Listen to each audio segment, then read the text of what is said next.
Hi guys, it's the Blender Animator here, and today we're going to be creating the blocks cube sort of thing. I don't really know what to call it. I call it 3 blocks, but you can call it whatever you want. Okay, so let's go ahead and show you how to build it. So let's go ahead and create a plane and close that down. Create a plane and click S and then 90 to size up to 90 times the size of 4 sort of blocks. You go ahead and click this just to make sure it sticks to the blocks, so we won't. I'll explain it later. Now let's call this plane here floor, and let's go ahead and call the create texture and call that floor. And for now, we're going to have it on a glossy shader. See it going ahead and to render, you can see it's a glossy and it's actually really good. So let's go ahead and select our cube and push up once.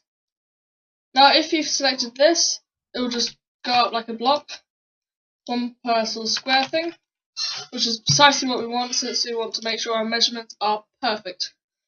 Sorry. So let's go ahead now and, whoops, I clicked on the edge. Go ahead and click Shift S and then center, cursor to center, sorry, and go ahead and Shift D this, and on the Y axis, which you can do by clicking Y, move up 2 blocks to the left.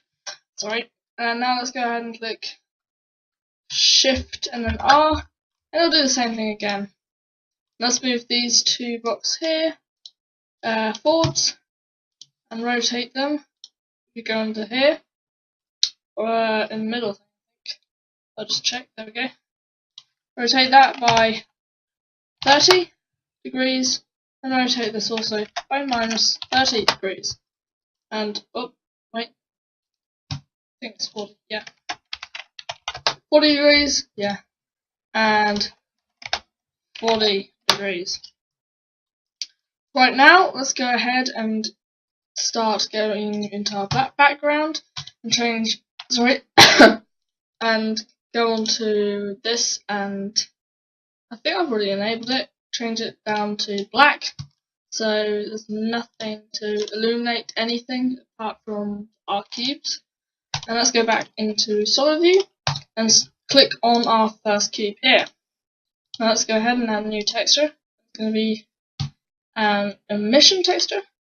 That's going to be coloured green, I think. Yeah, so that's going to be coloured green. On our other cube, we're going to have another emission texture. That's going to be coloured sort of yellowy orange. And then on our last cube, it's going to be another emission texture. And it's going to sort of coloured sort of purpley colour. Now if we go into rendered, we see it sort of looks all very nice and straight lined. But we're going to sort of blend them in a weird way soon, so it'll look more like it's actually on the surface. Well, that's what we hope anyway. So let's go ahead and create a new camera. Just move on here, camera, and let's go ahead and click Control Alt and then 0 on the number pad, sorry, and just go ahead and click Q again and WSD.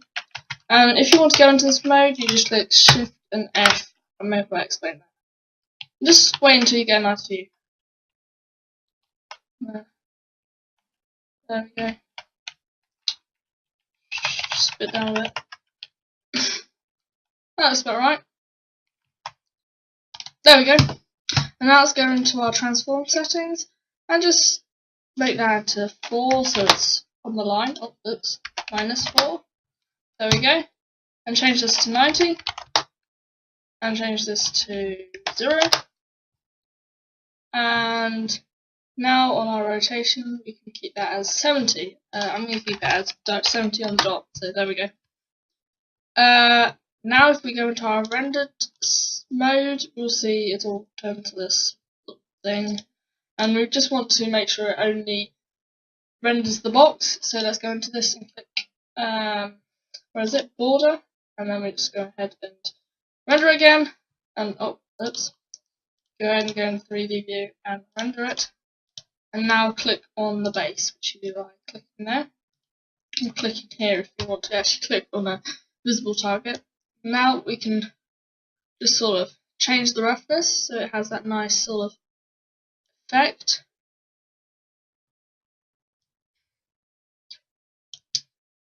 Yeah, that looks actually quite nice. So now let's go into our render layer and activate denoising.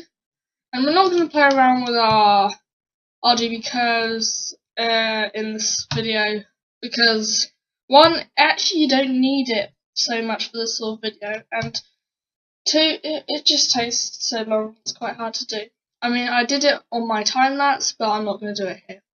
So let's go ahead now and file and save this, and it's going to be in our F drive, and what is it? It's next to Blender. Oh, okay. There we go. It's Blender tutorials. How to make 3 lights, and let's call it 3 lights.blend. 3 light. Oops.